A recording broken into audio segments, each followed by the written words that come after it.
Hello and welcome to Bayer G4A's Digital Health Forum 2023, the last edition of the year, and likely one of the most intriguing topics that we're going to explore, talking a lot about the digital health investment environment, what's going on with the macroeconomic environment, and how this is all playing out in the dynamic between investors and startups. So thank you for joining us here today. Let me start out by introducing myself. I'm Jessica DeMassa. I'm the executive producer and host of WTF Health. What's the future health? Although I'm sure some of you are like, yeah, what WTF? That's been this whole year, right? But on my show, I get to talk to the who's who of health tech and healthcare innovation. And we get to explore trends and what's going on in the market and get some gossip. And that is exactly what we are going to do here today.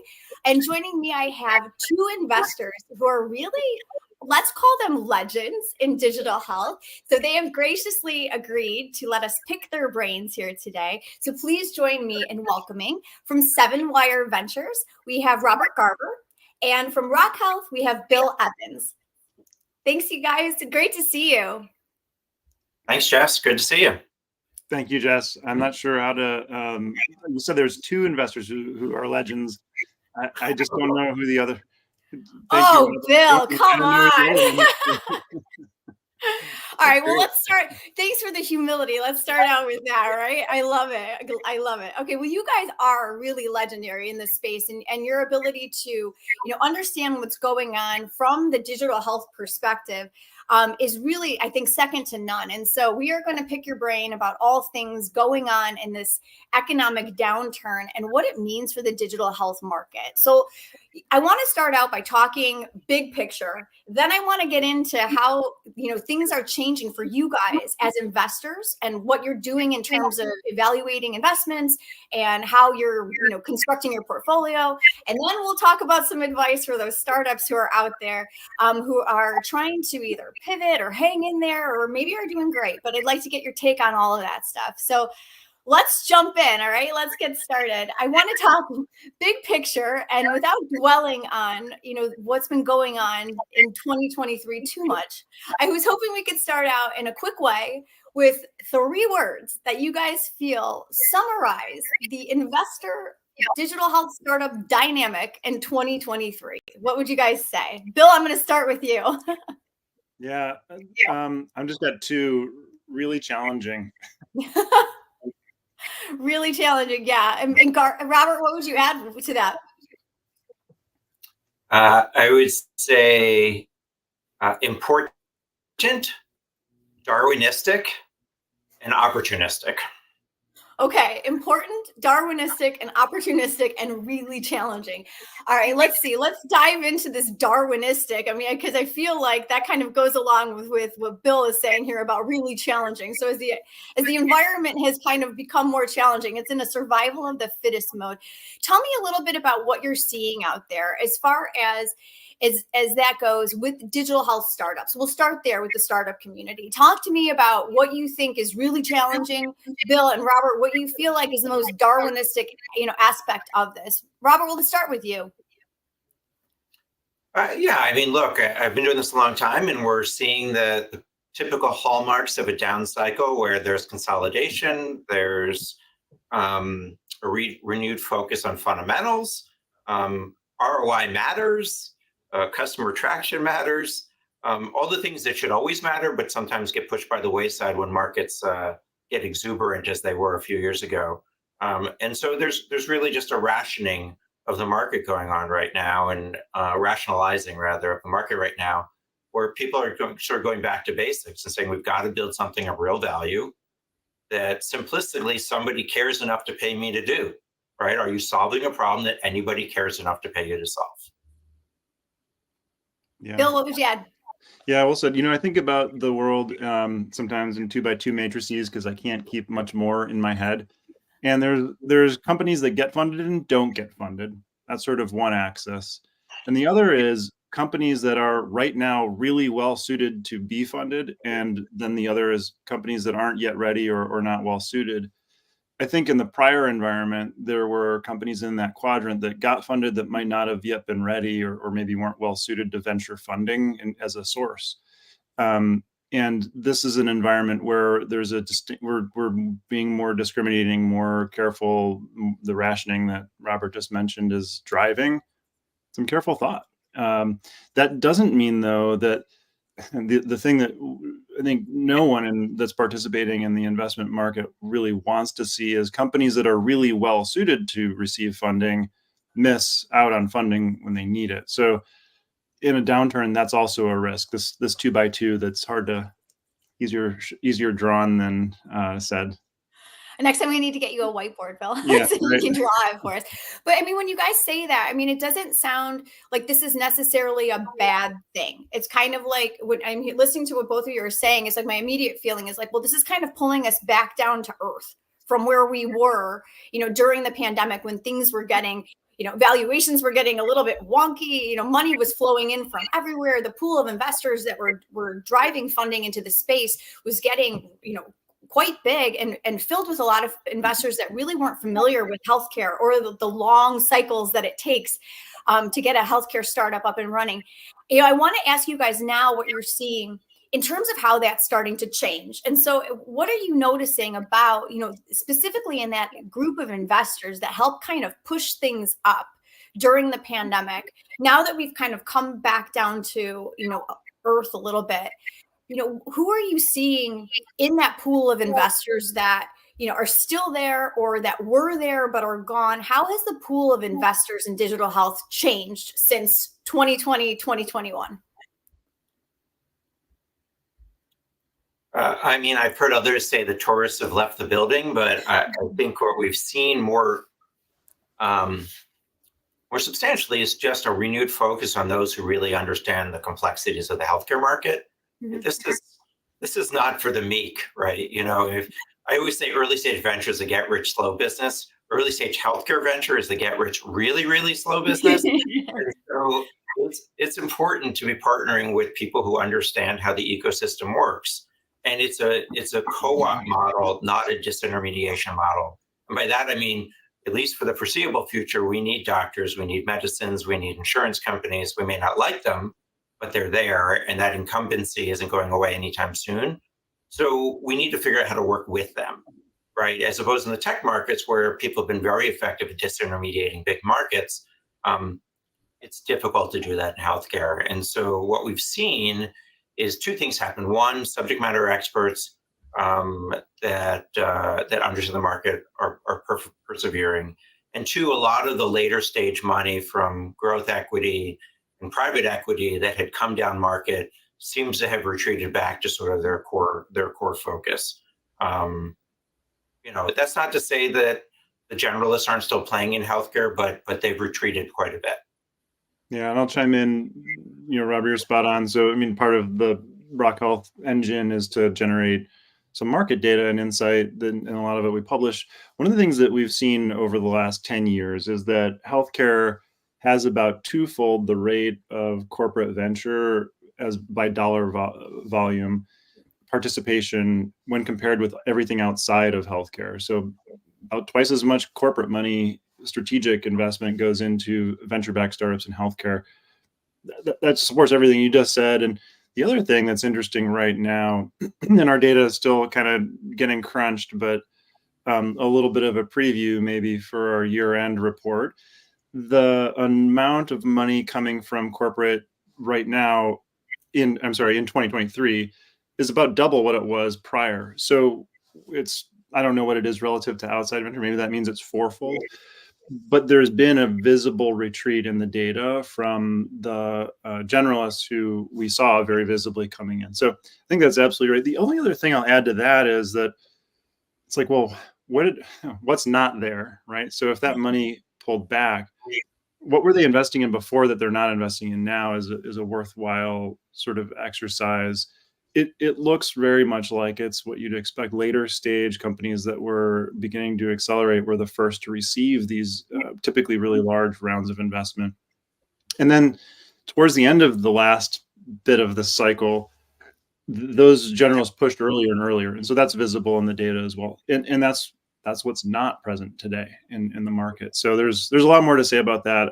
We're still looking at the data, but everything you said, Robert, is kind of shows up in this information set we have. Well, first of all, I love getting the sneak peek at the Rock Health Report end of year data. So thanks so much for that, Bill. It's one of my favorite things to read at the end of the year, and every single quarter. I love it. Your team does a great job, and I really appreciate you sharing some of those stats. I want to ask you guys just real quick: are you happy to see those investors go? As folks who are tied to two funds that have been healthcare strictly focused on it, are you happy to see some of those investors leave? Such a double-edged sword. Oh, I think the short answer is yes, and I'll say yes, but I think on the earlier stage side of the house, we really want to partner with other like-minded investors who understand the hard work it takes to build companies in digital health. On the later stage side, I think there are companies that have done a really nice job executing that probably, to Bill's point, have struggled to raise funding in this market because some of the later stage money went away. And so I think it cuts both ways. It just depends on what part of the market you're in. But in general, I think, in terms of a macro perspective, it's a good thing. It's brought prices back down to normal. It's helped everybody get back to the basics of building businesses and stop focused on sort of optimizing around valuation, which is a race to nowhere. And so I do think that it's gotten everybody back to sort of focus their time on the main thing. Yeah, agreed. I mean, the one thing I'll say is, venture is sort of pro-cyclical by definition, and the idea of venture as an industry, regardless of healthcare, is that there are smaller investments in early stage companies that accelerate in size or grow in size as the company accelerates and itself grows, and so in essence, you're sort of reliant as an earlier stage investor to have bigger investments coming in later, and that's how you sort of know that things are going well to some extent, because it takes a long time to build real value. And if no one comes in, then the companies die. So it kind of sounds a little like a Ponzi scheme if you describe it that way, right? Like it takes money to keep the money machine, right? More money in the money machine to keep these companies going, and that's actually true if there is no fundamental value in being created. That's a design feature of the venture ecosystem, though. It's designed so that only a few companies need to really, really succeed. You only need a few Googles or Amazons or another, number of other really successful companies to sort of cover the losses for everything else that failed. And the catch is that we had a really rapid acceleration of that process over, a 24, maybe 20, 30, 36 month period. And the fundamentals go as fast as fundamentals go. You can't make fundamentals go faster. That's why they call them fundamentals. So, healthcare takes a really long time. If you throw a lot of money into the venture money machine too quickly, you get out over your skis. And that's a potential risk of the last 30, 36 months. So what do you guys think? I mean, if you had to sum this up, like, in terms of the macroeconomic situation we're all living in right now, what would you say has been the biggest lesson learned, or the lesson that we're learning right now, as far as, having seen all this money pumped into the space, and then now what's happened, kind of like us dealing with this bear market right now? What have we learned, or what are we learning? Like, what would you say in terms of just big picture lessons, key takeaways? Bill, you want to go ahead? Yeah. So I think there's a few things. One are that, and this would happen regardless of the investment environment backdrop. I think because we're always learning as an ecosystem what's going to work. What do patients, provider entities, payers, pharma? So what do they really need, and what's really taking off? So we've seen some business models not work out well, and that's been really difficult for, I think, a number of us in the ecosystem to recognize that large pivots are necessary, or in some cases there may be a dead end. Digital therapeutics have been really challenging. Getting the unit economics right on them and the business model and the go-to-market just right has been very tricky. So a lot has been learned around that domain. I'll confine myself to just the one for now, and would love to hear Robert. But I think writ large, lessons, like learning happens, and I say humility comes from humiliation. And learning comes from the painful things that happen sometimes the most. So that's where I think we are just at all times in venture. All right, Robert, what would you add? First, I would say that our industry as a whole has a particularly bad long-term memory. And so we tend not to learn from our mistakes as much as we should. I think this is my fourth down cycle, and the same things that showed up at the peak of the other three showed up again here, and it's somewhat predictable. And so we can be our own worst enemies as an industry, unfortunately. And I think the other dynamic that is particularly interesting about this cycle was that we have an entire generation, maybe a generation and a half of people that never worked during a bull market, during a bear market. And that has led to some interesting dynamics now as we sort of, go back down into the trough, is that they aren't familiar with the hard decisions that have to be made in a bear market. What have we learned? I think we've also, not that this is new, we've been reminded that just throwing more money at healthcare doesn't make it change more quickly. That there is a limit to how quickly this big behemoth will change. That changing provider behavior continues to be a really big challenge. And changing consumer behavior in a durable, longitudinal manner is also very challenging. And that we have a lot of work to do to empower our market to integrate these technology solutions to improve care and quality. All right, let's talk about, I want to dive into one of the last things you just said there, Robert, which is, the buyer. Let's talk about that for a second, because I feel like the buying has changed in almost like a whiplash fashion here over the last 3 years. So what are you guys seeing right now today? Whether you're hearing this from your portfolio companies or what you're just noticing in terms of the market and your own personal analysis experience, what do you see in terms of what's changing with the buyers today? Health plans, employers, like who's buying, who's not, what's going on in that sphere? It's all hard. It's all hard. I would say. Great. It depends on the sector. They're all a little different. Mm-hmm. I would say employers have been and continue to be early adopters. And those that have risk for the cost of care are highly motivated to find ways to address trend, which continues to go up by, 7%, depending upon what you're looking at. That said, the analogy I've used is like during the boom, they were all at the buffet gorging themselves, right? Digital health, stuff it in the mouth, right? And they ended up with this hodgepodge of a dozen, 2 dozen, 3 dozen solutions. Many of them do not integrate with each other. They don't have common user interfaces. They don't address comorbidities in a cohesive fashion.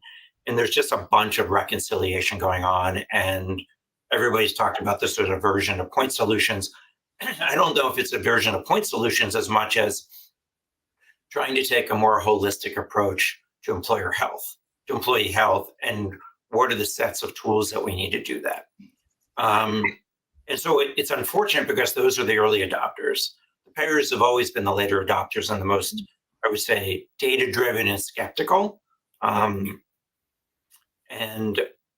I think they are buying slowly. They always buy slowly.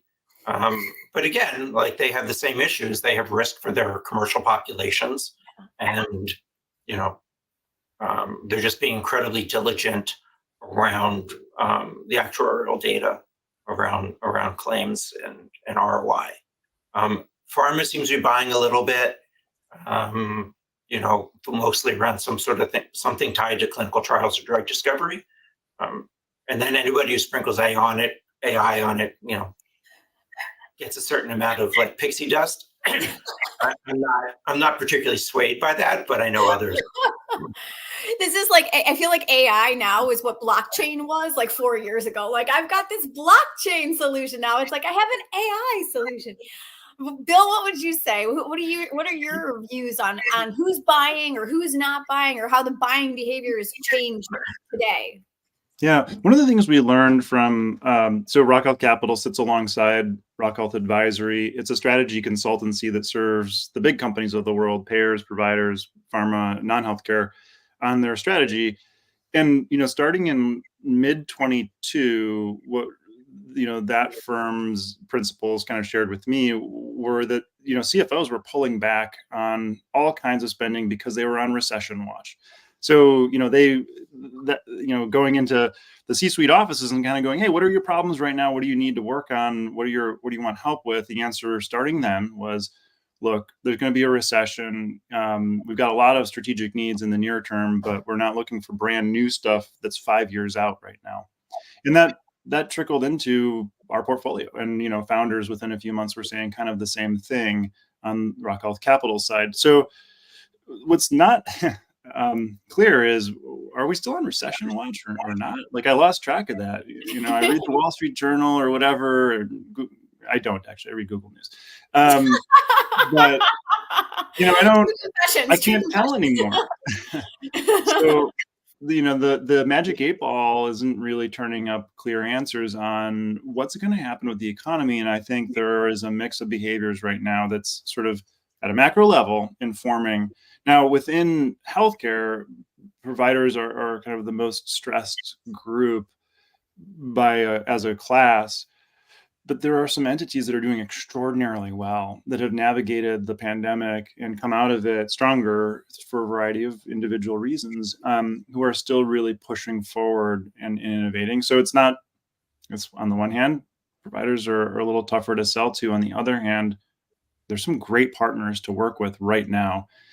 I could go on kind of segment by segment with on the one hand, on the other hand.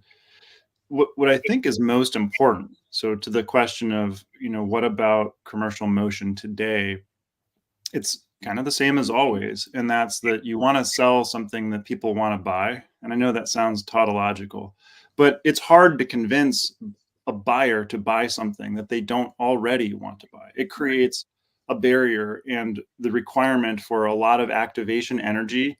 That energy has to come from the company selling, the startup in this context.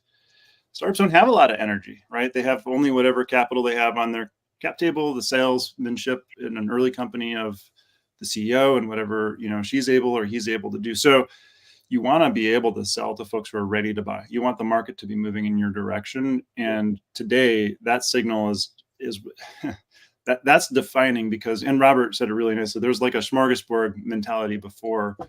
I agree with that. And I think today the difference is you got to really be thoughtful. What are folks buying or about to really need? They're going to go out looking for it, and I want to be there providing it as an early stage company. The companies that are doing that are finding that they're still well positioned. It's more difficult, but they're well positioned. That's really interesting. And I appreciate you guys walking through the different types of buyers and how those appetites are changing. And it's encouraging to me, at least, to hear, Bill, you say that, even though, you have to be selling something that somebody wants to buy, it's good to me to hear that people are still even interested in hearing the pitch. So that's a plus in my book.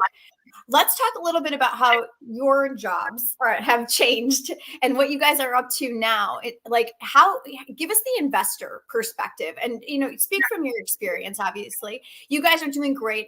We spoke in the prep call about the fact that your portfolio companies are actually doing pretty good, so that we can talk a little bit about that. But first, I'd love to hear, what's changed for you as investors. If you could give our audience out there of startups or other investors, some insight in, how you're approaching assessing startups now in this, uncertain economic climate. What's your process like now? What are some of the things that you're maybe considering more than you were considering when times were good? Or, even talking a little bit about how you're looking at your portfolio construction as a whole and strategically evaluating, what fits in where. I mean, what can you share with us about the investor experience today? Robert, I'm going to start with you. It's a lot of fun. Oh, sure. Really. Look at your face. As I said, it's not the fun part of the cycle, right? I don't mean to cop out. I would say our world at 7 hasn't changed dramatically. We, as a firm, have always been a pretty concentrated fund, and it's all about quality over quantity. So even in a busy year, we'll do 3, 4, 5 new things, and that's it. So this is not a dramatic departure. We're still deploying capital. We have always spent a disproportionate amount of our time on our portfolio companies, like digging in and doing the hard work, whether it's strategy, product, team, scaling, what have you, commercial. So I think it's a little bit of steady as she goes. We were pretty disciplined during the run up a couple of years ago at being value driven and not getting caught up in some of the exuberance. And so that's helped us on the downside, I think. I don't think that's true of all of our peers. I think there's been a lot of triage going on out there. In terms of what we're spending more time on, or I'd say making sure we're spending lots of time on, is certainly unit economics, really understanding the unit economics of a business. We always have been focused there, but it's more critical than ever to really understand the levers in these business models. And then two is, I borrow a term from a colleague of mine, not just product market fit, but what we call contract market fit. Like, can we find demonstrable market data for a company that demonstrates that they're moving from pilot into commercial agreements, right? Everybody can get a pilot. Everybody can say, I've got product market fit, but do the commercial contracts back that up, right? We tell our companies, like, don't go do a pilot if there's no agreement on what success looks like with the buyer, and no commitment if you achieve those successful metrics of a commercial rollout. Then it's just a kicking the tires exercise, right? And there's only so many hours and cycles in the day that you really got to focus on those who see this as a priority, as Bill said, and are committed to a more broad commercial rollout. So I think those are the two sort of fundamental areas we're spending time on. Again, not new for us, but I think I should say the bar is higher just because of the market environment. I love that phrase, contract market fit. That's a new one for my buzzword bingo card now. Thanks a lot for that. A fellow board member shared it with me, and I've co-opted it. So I love that. Yes, credit to the board member. All right, Bill. How about you? What's been changing for you as an investor in terms of how you're assessing the scalability of the startups who are sending their pitch decks across your desk? What are you doing differently, or how are you looking at your portfolio and trying to mitigate some of the risk here? Tell us from your perspective. Yeah, I mean, I'm going to answer that and maybe even a little bit broader of a question too, because as a venture fund is a business and it sells a product to investors who want exposure to a certain class of venture investments. So really, as a fund, we've got to raise money, just like startups, and then find good investments, deploy that capital, and support those companies, right?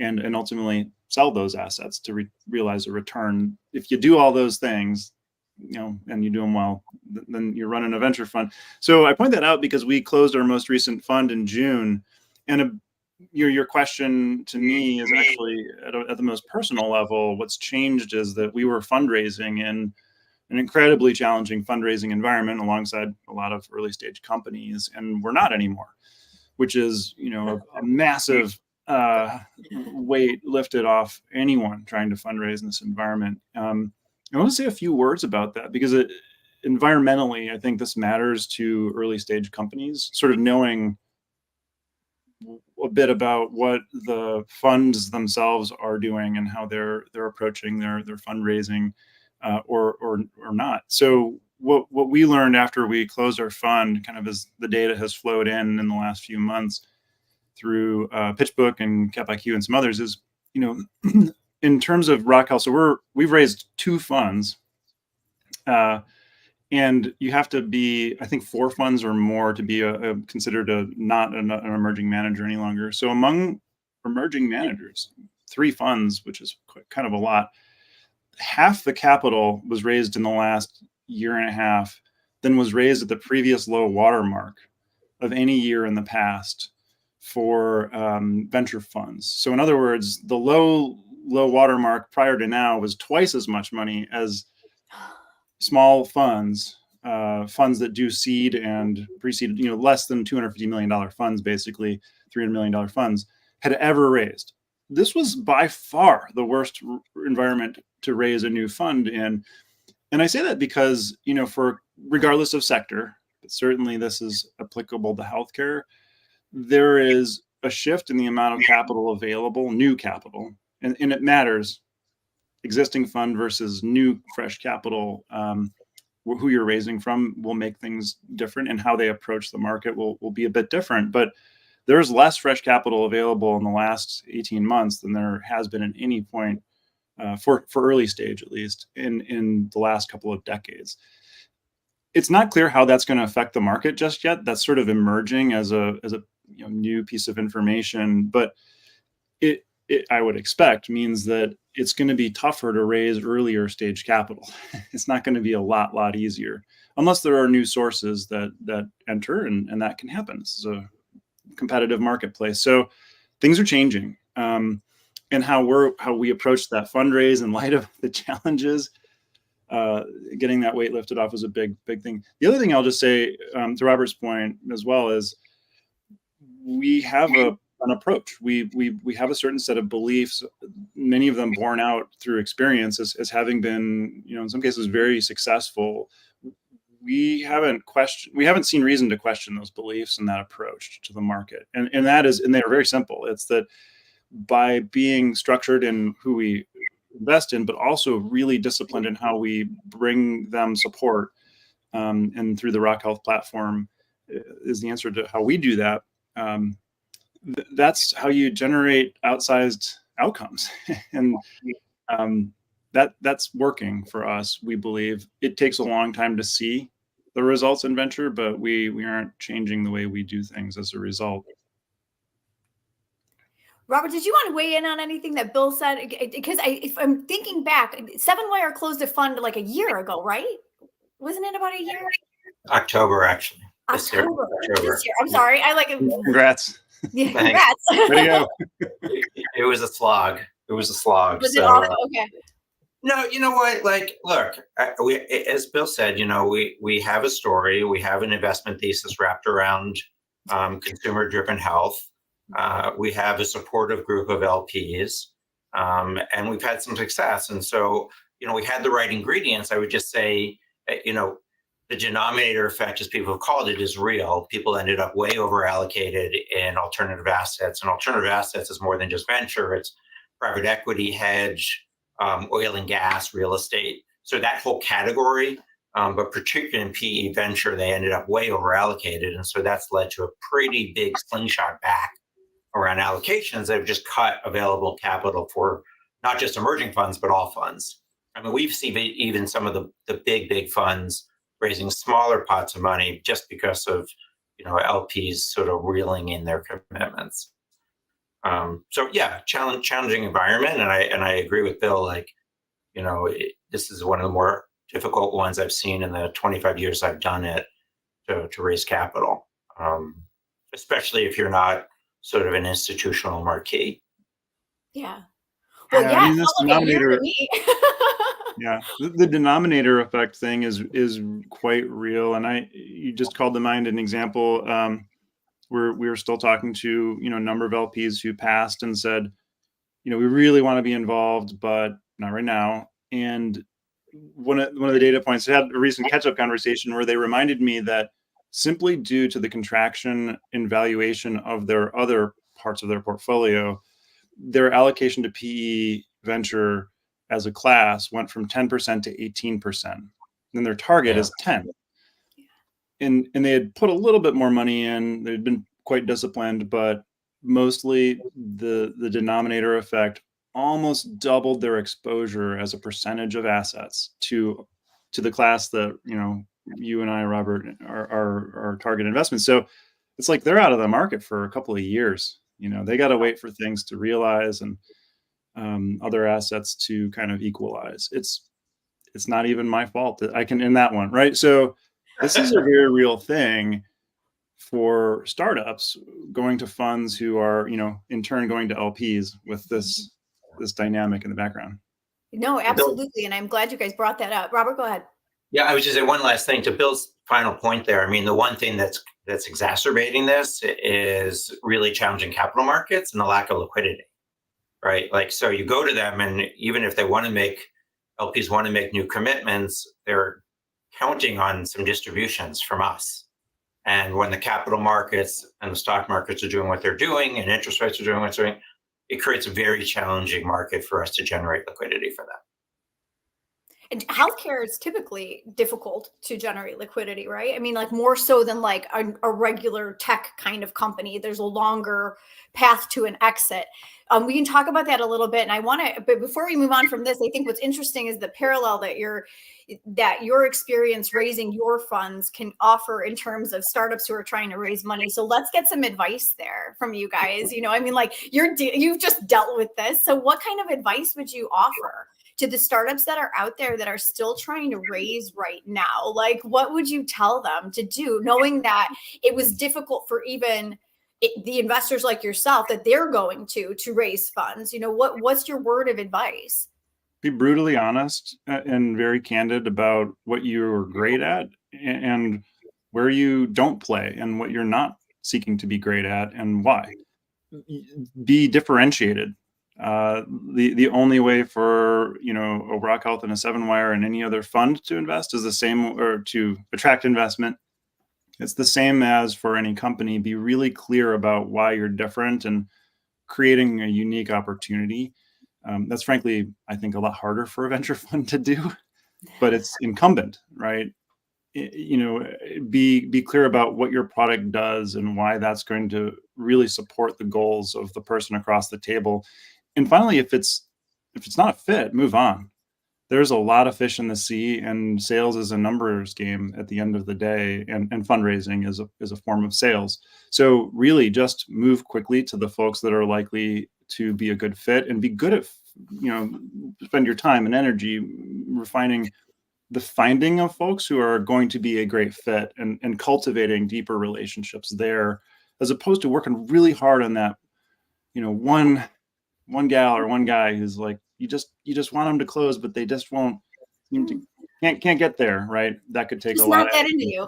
Yeah, take a lot of energy away from, 2 or 3 others who really just need to know about you and are probably quite closer to working with you. Robert, I'm reminded of something you said on the prep call about how not enough startups do diligence on their investors. And on that last point for Bill, it's like you're chasing after somebody so hard, sometimes you forget to diligence them and make sure that they're going to add.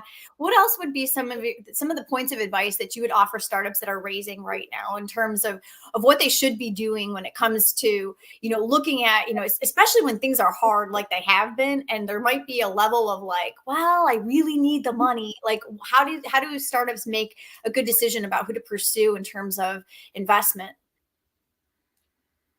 I think that the diligence question is built into Bill's last comment, which is you got to be really focused around your targeting.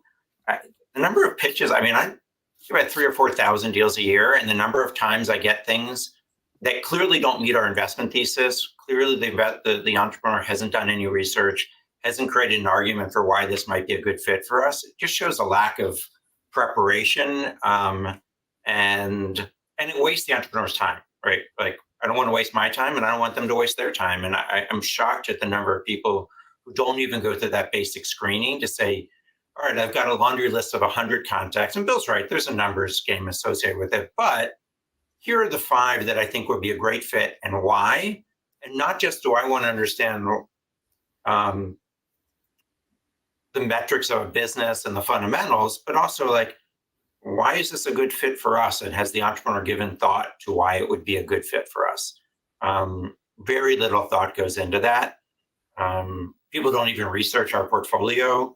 They don't understand, the business models we back. It's not that complicated. It really isn't. So there's some basic blocking and tackling there. I would say too, I think it's a lot about doing what you say and saying what you do. And by that, I mean, you need to create a narrative over time that shows here are your goals and here's your success in meeting those goals. Here are the milestones. Here are the milestones we've hit. Here's what we've learned. Here's what we have yet to learn. And here's what we hope what success looks like in the next 12 months, 18 months, 24 months. What we're looking for is pattern recognition, especially if we don't know the entrepreneur previously. It's like, okay, what are the main proof points you're trying to garner and how you're doing against them, and demonstrate them objectively of how you're achieving those metrics, right? ROI, outcomes improvement, attribution. I mean, attribution, I don't know if, and you explain that, but one of the biggest issues we see is buyers, will go out there and implement lots of different solutions all simultaneously. And when things go well, everybody raises their hand and says, I did it. It was me. Very few people think really strategically about how to draw causal links, right? Correlation doesn't equal causation, right? So you really need to be able to draw the cause and effect and close loop there and say, here's what I did, and here's the result that I created.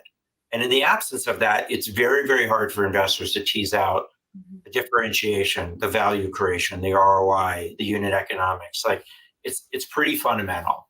And it's even more challenging now because many of the buyers have 10, 20, 30, 40 solutions. Some of them overlap. They all do the same thing. Like they might have 4 weight loss solutions and people lose weight. You're like, which one?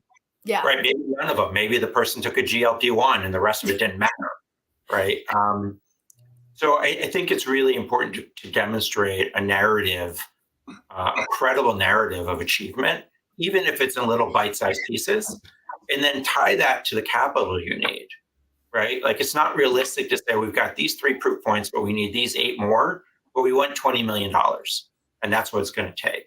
I think people need to titrate their capital requirements to their success, and then realize this is going to be a staged process. It's not going to be like it was 3 years ago where people gave you a big pool of money and said, go figure it out. Today, it's all about what have you done for me lately? And people need to be able to demonstrate short-term wins. I love that. There's just gonna be a master class on this. I have time for one last question for me before we open it up to the crowd and take some questions from them. So my last question for you guys is I'm curious about, we've talked a lot about the market, what's going on right now, how you guys are handling things, your advice for those who are raising. What's your advice for the startup that is not doing so well? If somebody is out there and they are in a company and they're like, oh man, the runway is getting shorter, things are not looking good, I've got to make a decision about pivoting, or maybe this is it and they are on their way out. What is your advice for those startups that may not be doing great right now? I mean, where can they, what should they do? Where should they look for ideas for what to do? Like, talk to me about that, what you would say to those groups of companies. Bill, I'll start with you this time. Well, this is like the worst answer. It depends, but the other one is give me a call, right? I think that there's, those are like my 2 stock answers for like something's wrong, and well, it depends. How do you solve it? But barring that, seriously, talk to as many, and hopefully you would think of Rock Health in this group, and certainly 7wire, but thoughtful, well-established people in the ecosystems you can, and get some input.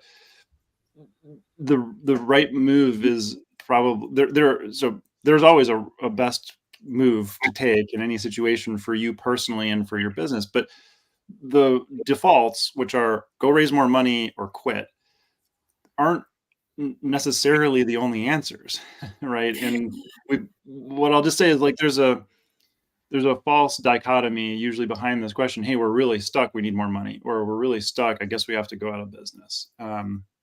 There's a lot of nuance to this environment. There are ways of hanging in there, and there are ways of recapitalizing if that is what's necessary. There are ways of adapting your product to some things that are working, and working with the team around you, or bringing in a new team. So there are options. Yeah. Robert, what would you say?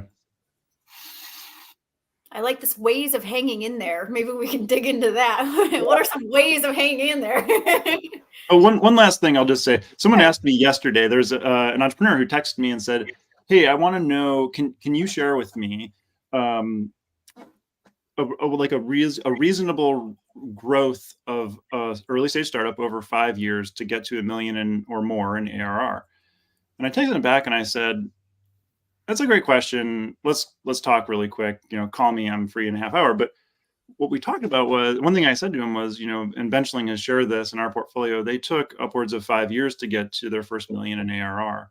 So when I say, find ways of doing what your market needs you to do and hanging in there while you refine that, there are cases where getting that product right and finding others to stick around you while you do that in an efficient manner can be extraordinary in terms of the outcome. Distinguishing between that and other options is something you need, lots of input and different perspectives and advice on, I think. Thanks for adding that. All right, Robert, you're not off the hook, but quick. Yeah. I mean, I would say I bucketed it at two things, internal and external, right? So internal, make sure that your whole team is organized around a single goal or two. And anything that's not in the service of meeting those goals has got to go, whether that's operating expenses, headcount, vendors, whatever it is. You have to be really brutally honest about making the main thing the main thing. And that requires some really hard decisions. And those are hard to make, and they're really painful, and they're not fun. But it's necessary. I would say two is try and be really honest about what, to Bill's point, what's the problem? Are you having a sales problem? Are you having a product problem? Are you having a market timing issue? And are they things that you can control? So for example, in sales, if you're struggling to sell directly to payers, providers, employers, what have you, okay, who are the channel partners you should be partnering with so you can ride the rails of somebody else's tech stack and contracting, right? How do you get to the existing funds flow? I always think of healthcare as like they're rivers of money, right? You want to jump in one of those rivers that's existing. Creating your new river of money, really, really hard. And what do I mean by a new river of money? Like getting a new CPT code, very hard, right? And getting that CPT code reimbursed by payers, really hard. So find the existing pools of money and how they flow and jump in the middle. I would say externally, think about whether or not there are any prom dates out there. Like there is 1 + 1 = 3 acquisitions going on now and consolidations where people look and say, we are subscale. It makes sense to put these two together. They have this, we have this together. It makes more sense. That's a more fundable opportunity if you put the two together, and be open and opportunistic about that. And I'm seeing a lot of that going on, and be honest with yourself about whether or not you're building a product or a company. Mm. Yeah, we heard a lot about that during the boom. Is like, are you a feature or are you an actual company? So, I mean, I think we're seeing that kind of suss out. All right, we are ready to take some questions from the audience. Drum roll, please. Here we go. From Alexander, he'd like to know, what impact do you see from the newly implemented reimbursement pathways for RPM and DTX in Europe, particularly in Germany and France, on exit opportunities for European digital health startups? Ooh, this is a great question. Are you guys familiar with all of this stuff happening in the DTX land? Okay, weigh in. Robert, you're nodding. What do you think? I mean, I would say it not surprisingly, like we've seen in the US, it's not gone as fast and as high as we would all want, right? Germany was first to market with their DTS reimbursement models. There are a few companies, France and Italy, trying to mirror it. There's been reimbursement of RPM. It's still pretty early days, and so I don't know that it's creating great exit opportunities for digital health companies in Europe. I'm there 6-8 times a year. But DIGA in Germany has been an interesting experiment, and others are copying it. But I don't know that we've seen the results that we were hoping to see yet. Yeah, I mean, the only other thing to put a fine point is, will the price level support the economics that these companies need? And what they need is a function of who their investors are and how they're structured to some extent. Or are they potentially good businesses that aren't well suited to venture as a investment vehicle? Or number 3, are they not viable regardless of funding source? That's a framework that we've sort of applied for a long time to DTX and to some extent RPM in the US. And we wrote a bit about this in our in Rock Health Research a few months ago around Achille, Pear, and some of the other DTX, well-known DTX companies in the US. So you can check that out online. Cool. I'm still hoping for the Super DIGA. Still hoping for that. Fingers All crossed. right. Next question, please, comes from Stacy. Did you see the AMA study published this week regarding the huge variance in coverage for digital in the commercial space? Did you see it? And what I did you not think? see the study, but I kind of know about the thing. So Okay, I don't know what the about study the showed. thing. I would assume it showed that there's a lot of variation in coverage.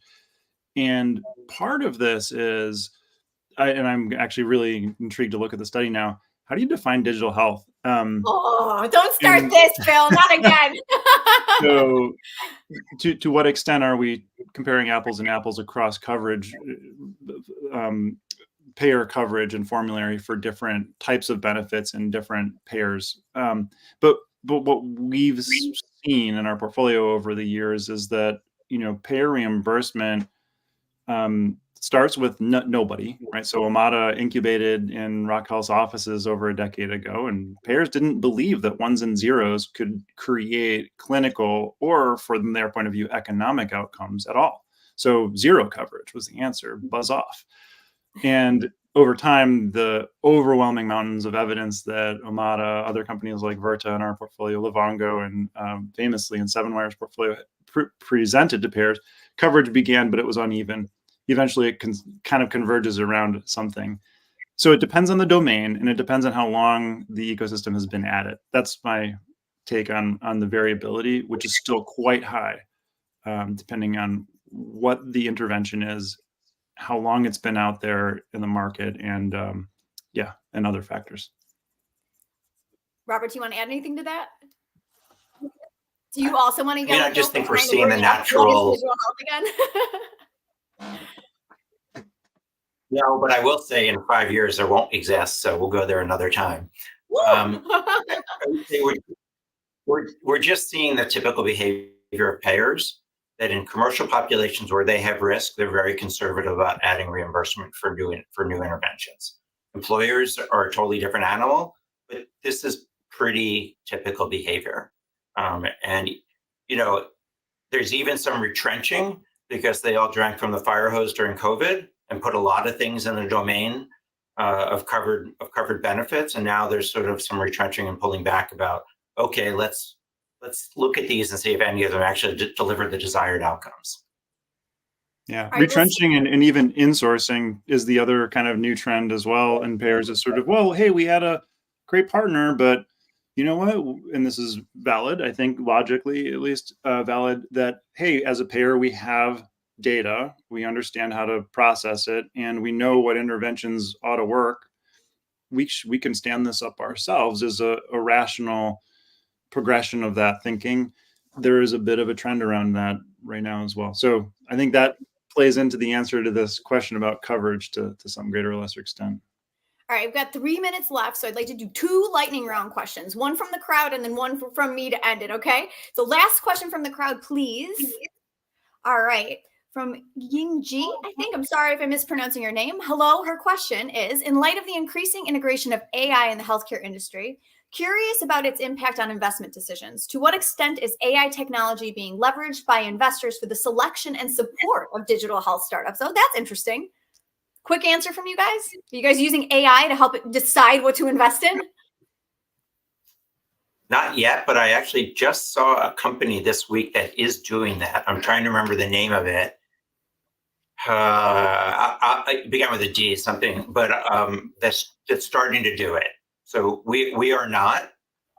Pre-AI, there are companies that have taken data-driven approaches to investment. Correlation Ventures is one that comes to mind that does a data-driven analysis. Boy, I really hope I can start using AI. That would create a lot of leverage in a business that doesn't have a lot of leverage. Awesome. Yeah. Amen to that last statement. I think so investing relies on a branch of mathematics and economics called portfolio theory. To the extent AI in a venture context dovetails with the framework, portfolio theoretic framework, could create a lot of leverage. How that could exactly happen is hard to see just yet. So I'm intrigued, but haven't seen it yet. Awesome. I love this. I love this conversation. We need to resume here. All right. Last question for you guys from me, just to kind of circle back and close this out on the topic that we were here to discuss, talking about the shifts in the economic climate and, you know, how this is impacting digital health investment in our startup community. So close this out for me. Bill, we'll start with you. What is the one signal that you're looking for that's going to indicate, whether this is in the stock market or whether it's in healthcare, what's one signal that you're looking for that things are on the way back up? From a capital market point of view, I think we'll see public market liquidity at some, cycles come and go. We'll know that we're in a new phase once we start to see indications that folks are getting ready to IPO. I'm not holding my breath for that. I think that's 18 to 24 months or more away. Okay. Robert, Mr. 4 down cycles later, what are you looking for? What's the signal? I think Bill's right. I think it works backwards. I think we need to start, whether it's IPOs or exits at reasonable multiples, I think we need to start seeing the pipeline of companies that have been funded and are growing over the last years come out the other end of that, other end of that tube and finding new homes. And so there's very little getting done right now, and especially that isn't accretive. Anything that's not profitable has a very, very challenging time finding a home. But I think it works backwards in our world, and we have to start seeing some of that liquidity take place. I also think the buyers, still have to chop through some of the wood that they've already bought to figure out what are the problems they want to double down on solving. Last comment here is like, last I checked, we haven't solved for almost anything that we've been trying to solve for in the last 10 years. Right. So think about that for a second when we drop off. Like, have we solved diabetes? Have we solved cardiovascular disease? Have we solved mental health? Like, these things are continuing to explode. And so we have a lot of work to do. Right. And there's going to be a lot more companies, a lot more investment here to address these big problems. Well, thank you for ending it on a high note there, Robert. Really appreciate that. So everybody now take a minute, think about what we've accomplished in the last decade, and hopefully you find the resolve in you to keep going. Because, the fact of the matter is we are all still here, right? We're still here and we're still pushing, and you guys are still investing. So thank you guys so much for your candor and for, the authentic and genuine answers that you've given us about, what's going on in this market and how you guys as investors are tackling this. So Robert Garber, 7 Wire Ventures, Bill Evans from Rock Health, thank you again so much. And thank you to our hosts, Bayer G4A. Really appreciate you curating this conversation and bringing us all together. Thanks so much for joining us. Bye. Thanks, Jess. Always fun. Take care, all.